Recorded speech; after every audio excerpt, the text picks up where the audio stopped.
சனிக்கிழமை நைட்டு பார்த்தீங்கன்னா, சாப்பாடுலாம் ரெடி ஆயிடுச்சு. பார்த்தீங்கன்னா, டேபிள் எல்லாம் எடுத்து வச்சு சாப்பிட போறோம். ஃபர்ஸ்ட்டு பார்த்தீங்கன்னா, சுட சுட சாப்பாடு. நல்லா சூடான சாப்பாடு தான். எல்லாத்துக்குமே இன்னைக்கு சாப்பாடே வச்சாச்சு.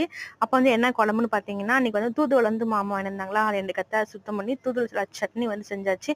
சூப்பரா செம்ம டேஸ்ட்டா இருந்துச்சுங்க. தூதுவளனாவே கொஞ்சம் கசப்பு இருக்கும். அதான் அந்த கசப்புலாம் எதுவுமே இல்லாம சூப்பரா செஞ்சிருந்தாங்க. கண்டிப்பா ரெசிபி வேணா சொல்லுங்க. நான் கண்டிப்பா வீடியோவா போடுறோம். சாப்பாட ஊத்தி கொஞ்சம் நல்லெண்ணெய் ஊத்தி சாப்பிட்டா அவ்ளோ அருமையா இருந்துச்சு.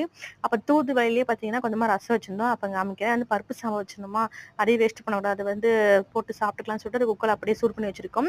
இது பார்த்தீங்கன்னா, தூதுவளை ரசம் வந்து வச்சாச்சு. நல்லா எப்பயும் போல நார்மல் ரசம் மாரியே தூதுவளைய அரைச்சு ரசம் வந்து வச்சாச்சு. இது பார்த்தீங்கன்னா, தம்பிக்குலாம் ஊட்டி விட்டேன். ஏன்னா சளிக்கு ரொம்ப நல்லது இல்லையா? அதனால வந்து தம்பிக்குலாம் விட்டு நல்லா சாப்பிட்டாரு.